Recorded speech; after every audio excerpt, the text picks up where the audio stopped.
Hi friends, അസ്സാം വലൈക്കും. അപ്പോൾ ഞാൻ ഈസി ആയിട്ടുള്ളൊരു അച്ചാർ റെസിപ്പിയാണ് നിങ്ങൾക്ക് പരിചയപ്പെടുത്താൻ പോണത്. ട്രെൻഡിങ് ആയിട്ടുള്ള ബനാന പിക്കിളാണ് ഞാനിവിടെ കാണിക്കുന്നത്. വളരെ ഈസി ആയിട്ട് നമുക്ക് ഉണ്ടാക്കാൻ പറ്റുന്ന ഒരു റെസിപ്പിയാണ്. അതെന്ന് പറഞ്ഞാൽ എടുത്തു വെച്ച് യൂസ് ചെയ്യണതൊന്നല്ല, കുറേ നാൾക്കൊന്നും അങ്ങനെ വെക്കാൻ പറ്റിയ അച്ചാറല്ല. ഇതിപ്പോൾ ഒരു ഫ്രിഡ്ജിലൊക്കെ വെക്കുകയാണെങ്കിൽ ഏകദേശം ഒരാഴ്ച വരെയൊക്കെ നമുക്ക് യൂസ് ചെയ്യാൻ പറ്റിയ ഒരു അച്ചാറാണ്. അപ്പോൾ അതിനായിട്ട് 2 പഴമാണ് എടുത്തിട്ടുള്ളത്. അത് നല്ല പാകം കൂടിയ പഴമാവരുത്, ഒരിടത്തരം പാകത്തിലുള്ള പഴം. അതിനതേപോലെ 4ആയിട്ട് കട്ട് ചെയ്ത് വെക്കുകയാണ് ചെയ്തിട്ടുള്ളത്. അപ്പോൾ ഒരു 2 വെച്ചിട്ടാണ് നമ്മളിപ്പോൾ ഇവിടെ ഉണ്ടാക്കി നോക്കിയിട്ടുള്ളത്. അപ്പോൾ അതിൻ്റെ ഒരു അളവാണ് ഞാനിപ്പോൾ ഇവിടെ കാണിക്കുന്നത്. ഇപ്പോൾ 2 ഈത്തപ്പഴം നമ്മൾ അരിഞ്ഞു വെച്ചിട്ടുണ്ട്. അപ്പോൾ ഒരു പാത്രത്തിലേക്ക് മാറ്റി വെക്കുകയാണ്.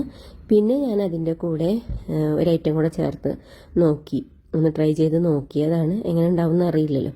അപ്പോൾ നമ്മളൊന്ന് ട്രൈ ചെയ്ത് നോക്കിയപ്പോൾ കുഴപ്പമില്ല, നല്ല ഒരു തന്നെയാണ്. അപ്പോൾ ഞാൻ കുറച്ച് ഈത്തപ്പഴം കൂടെ ഇതിൽ കൂടെ ചേർത്തിട്ടുണ്ടായിരുന്നു കേട്ടോ.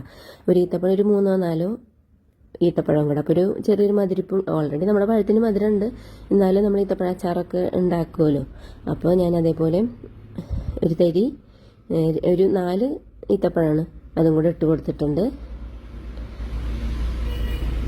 അപ്പോൾ ഞാൻ ഫ്രിഡ്ജിൽ എടുത്ത് വെച്ചേക്കുമായിരുന്നു. അപ്പോൾ ഫ്രിഡ്ജിൽ വെച്ചപ്പോൾ നല്ല ഉറപ്പായിട്ടുണ്ട്. അപ്പോൾ അത് കൊണ്ട് കട്ട് ചെയ്യാൻ ഒത്തിരി ബുദ്ധിമുട്ടുണ്ടായിരുന്നു. പിന്നെ അങ്ങനെ തന്നെ വേണമെങ്കിൽ ഇട്ട് കൊടുക്കാം. ഇത് അങ്ങനെ കിടക്കണതാണ് ടേസ്റ്റ്. എന്നാലും നമ്മൾ ഒന്ന് ചെറുതാക്കി അരിഞ്ഞു വെച്ചിട്ടുണ്ട്. അപ്പോൾ ഒരു 4 വരെ ചേർത്തിട്ടുള്ളൂ, കാരണം ഓൾറെഡി നമ്മുടെ പഴത്തിന് മധുരമുള്ളതാണ്. അപ്പോൾ അതുകൊണ്ട് ഒരു 4 ഈത്തപ്പഴമാണ് ഞാൻ ഇതിലേക്ക് യൂസ് ചെയ്ത്. കൂടുതൽ ചേർക്കേണ്ടവർക്ക് ചേർക്കാം. ഇനിയിപ്പോൾ അതില്ലെങ്കിലും കുഴപ്പമൊന്നുമില്ല, നമുക്കതില്ലാണ്ട് വേണമെങ്കിലും ചെയ്യാം. ഇല്ലാണ്ട് ചെയ്താലും ടേസ്റ്റിയൊക്കെ തന്നെയാണ്. അപ്പോൾ അതും ഞാനിവിടെ അരിഞ്ഞു വെച്ചിട്ടുണ്ട്.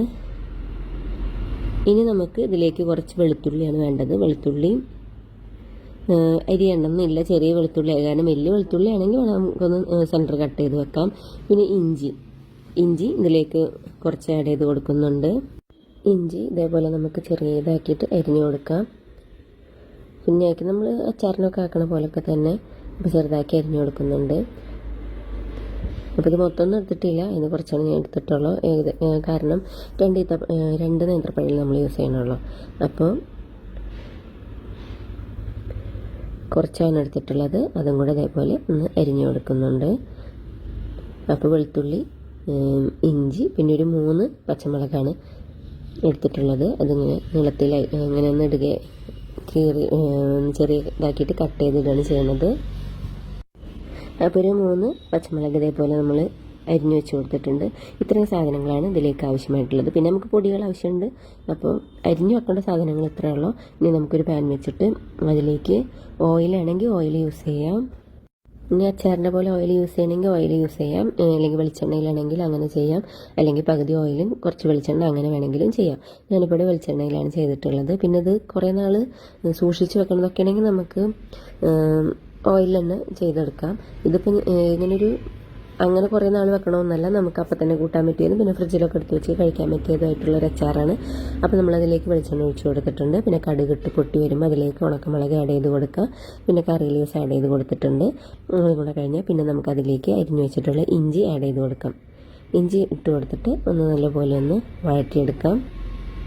അത് നന്നായി വഴഞ്ഞു വരുമ്പോൾ നമുക്കതിലേക്ക് നമ്മുടെ വെളുത്തുള്ളി അങ്ങനെ തന്നെ ഉള്ളതാണ്, അതായത് അത്ര വലിയ വെളുത്തുള്ളിയൊന്നും അല്ല, അതുകൊണ്ട് അങ്ങനെ തന്നെയാണ് ഇട്ട് കൊടുത്തിട്ടുള്ളത്. വെളുത്തുള്ളിയും കൂടെ അതിലേക്ക് ആഡ് ചെയ്ത് കൊടുക്കാം. അതും കൂടി ചേർത്ത് ഒന്ന് നന്നായി മൂത്ത് വരണം.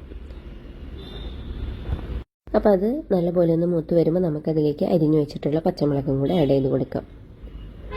അപ്പോൾ ഞാനിവിടെ പച്ചമുളക് ഇട്ട് കൊടുത്തിട്ടുണ്ട്. ഇനി അതും കൂടി ചേർത്ത് നമുക്കിതിനെ നല്ലപോലെ ഒന്ന് വഴറ്റിയെടുക്കാം. അപ്പോൾ നമ്മുടെ പച്ചമുളക് ആഡ് ചെയ്ത് കൊടുത്തിട്ടുണ്ട്. ആ പച്ചമുളക് നല്ലപോലെ ഒന്ന് മൂത്ത് വരണം. അപ്പോൾ നമുക്കതിലേക്ക് ആവശ്യത്തിന് മുളക് പൊടി ആഡ് ചെയ്ത് കൊടുക്കാം. ഒരു 2 വലിയ ടേബിൾ സ്പൂൺ മുളക് പൊടിയൊക്കെ ഇട്ട് കൊടുത്താൽ മതി. 2 to 2.5 നമുക്ക് ചേർത്ത് കൊടുക്കാം. അതിലേക്ക് നമുക്ക് ചതച്ച് വെച്ചിട്ടുള്ള ഉലുവ ഒരു 1/4 ടീസ്പൂൺ ചേർത്ത് കൊടുക്കാം. പിന്നെ ഒരു മഞ്ഞൾപ്പൊടി ആഡ് ചെയ്ത് കൊടുക്കുന്നുണ്ട്. അതും കൂടി ആഡ് ചെയ്ത് കൊടുത്ത് നമുക്ക് നല്ലപോലെ ഒന്ന് വഴറ്റിക്കെടുക്കാം. പക്ഷേ തീ ഓഫ് ആക്കിയിട്ടിട്ട് വേണം ഇന്ന് വഴറ്റിയെടുക്കാൻ, അല്ലെങ്കിൽ പെട്ടെന്ന് തന്നെ മുരിഞ്ഞു പോകും. ഓൾറെഡി ചൂടുണ്ടല്ലോ, ആ ചൂടിൽ കിടന്നിട്ടൊന്ന് വഴന്നു വന്നാൽ മതി. ഇനി നമുക്ക് അതിലേക്ക് നമ്മുടെ അരിഞ്ഞു വെച്ചിട്ടുള്ള ഈത്തപ്പഴവും നേന്ത്രപ്പഴവും കൂടെയുള്ള മിക്സ് ഒന്ന് ആഡ് ചെയ്ത് കൊടുക്കാം. എന്നിട്ട് തീ ഓൺ ആക്കി കൊടുത്താൽ മതി. അതും കൂടെ ചേർത്ത് കൊടുത്തിട്ട് നമുക്ക് നല്ലപോലെ ഒന്ന് വഴറ്റിയെടുക്കാം. ഒരു 5 മിനിറ്റൊക്കെ ഒന്ന് വഴന്ന് കിട്ടിയാൽ മതി. പഴം അധികം കുഴഞ്ഞു പോകണ്ട. ഉള്ളിലൊക്കെ ഒന്ന് മസാല മീൻസ് ഈ പൊടികളുടെ ഒരു ടേസ്റ്റ് പിടിച്ച് കിട്ടിയാൽ മതി. അതും കൂടി ചേർത്ത് നന്നായി ഇളക്കി കൊടുക്കാം. ഇനി നമുക്കതിലേക്ക് ആവശ്യത്തിന് ഉപ്പ് ആഡ് ചെയ്ത് കൊടുക്കാം. നമ്മൾ ഉപ്പ് ഇതിൽ ഇട്ട് കൊടുത്തിട്ടില്ലല്ലോ, അപ്പോൾ ഉപ്പ് ആഡ് ചെയ്ത് കൊടുത്തിട്ടുണ്ട്. പിന്നെ നമുക്ക് കുറച്ച് കായത്തിൻ്റെ പൊടിയും കൂടെ ഇതിലേക്ക് ഇട്ട് കൊടുക്കണം. അതും കൂടി ചേർത്ത് നന്നായി ഇളക്കി കൊടുക്കാം. അപ്പോൾ ഒരു 5 മിനിറ്റ് ചെറിയ തീയിലിട്ട് കൊടുത്തിട്ട് വേണം വഴറ്റി കൊടുക്കാൻ. പിന്നെ നല്ല വെന്തിട്ടുള്ള പഴം എടുക്കാട്ടിരിക്കുക, ഒരിടത്തരം പാകത്തിനുള്ള പഴം എടുക്കുക. പിന്നെ അതിലേക്ക് കുറച്ച് വെള്ളം ആഡ് ചെയ്ത് കൊടുത്തിട്ടുണ്ട്. അപ്പോൾ വെള്ളത്തിൽ കിടന്നിട്ടൊന്ന് കുക്കായിക്കോട്ടെ എന്ന് വെച്ചിട്ട് കുറച്ച് വെള്ളം ആഡ് ചെയ്ത് കൊടുക്കാം. അതും കൂടി ചേർത്ത് കൊടുത്തിട്ടുണ്ട്. ഇനി നമുക്ക് നല്ലപോലെ ഒന്ന് വഴറ്റിയെടുക്കാം. അപ്പോൾ ഒന്ന് വേവായിട്ടുണ്ട്. ഈ സമയത്ത് നമുക്കതിലേക്ക് കുറച്ച് വിനാഗിരി ആഡ് ചെയ്ത് കൊടുക്കാം. അതുകൊണ്ട് ചേർത്ത് ഒന്ന് വഴറ്റിയെടുക്കാം. പിന്നെ വെള്ളത്തിൻ്റെ കുറവുണ്ടെങ്കിൽ കുറച്ച് ഒരു തരി ഗ്രേവിയോട് കൂടെ കിട്ടണമല്ലോ, അപ്പോൾ ഒരു തുള്ളി വെള്ളം കൂടെ നമുക്ക് വേണമെങ്കിൽ ആഡ് ചെയ്ത് കൊടുക്കാം. അത് ഈ പാകത്തിന് മതിയെങ്കിൽ ഇങ്ങനെ തന്നെ മതി. അപ്പോൾ ഇത്രയേ ഉള്ളൂ. വളരെ ഈസി ആയിട്ട് ഉണ്ടാക്കാൻ പറ്റുന്ന ഒരു റെസിപ്പിയാണ്. അപ്പോൾ ഒരു പ്രത്യേക ടേസ്റ്റ് ഉള്ളത്. നമ്മൾ ഈത്തപ്പഴത്തിൻ്റെ അച്ചാറൊക്കെ കൂട്ടണൊക്കെ ഒരു പോലെ ഇരിക്കും. നല്ല ഈസിയാണ്, എളുപ്പത്തിൽ ഉണ്ടാക്കാൻ പറ്റുന്ന ഒരു റെസിപ്പിയാണ്. അപ്പോൾ എല്ലാവരും ഒന്ന് ട്രൈ ചെയ്ത് നോക്കുക. വളരെ ഈസി ആയിട്ടുള്ള റെസിപ്പിയാണ്. അതുപോലെ തന്നെ നല്ല ടേസ്റ്റിയാണ്. ചോറിനൊക്കെ കൂട്ടാൻ നല്ല ഒരു അച്ചാർ റെസിപ്പിയാണ്. ഇൻസ്റ്റൻറ്റ് അച്ചാർ എന്നൊക്കെ പറയാം. അതുപോലെ നമുക്ക് ഈസി ആയിട്ട് ഉണ്ടാക്കാൻ പറ്റുന്ന ഒരു അച്ചാറാണ്. അപ്പോൾ എല്ലാവരും ഒന്ന് ട്രൈ ചെയ്ത്, വെറുതെ കഴിക്കാനും നല്ല ടേസ്റ്റ് ഉണ്ട് കേട്ടോ. അപ്പോൾ എല്ലാവരും ഒന്ന് ട്രൈ ചെയ്ത് നോക്കുക.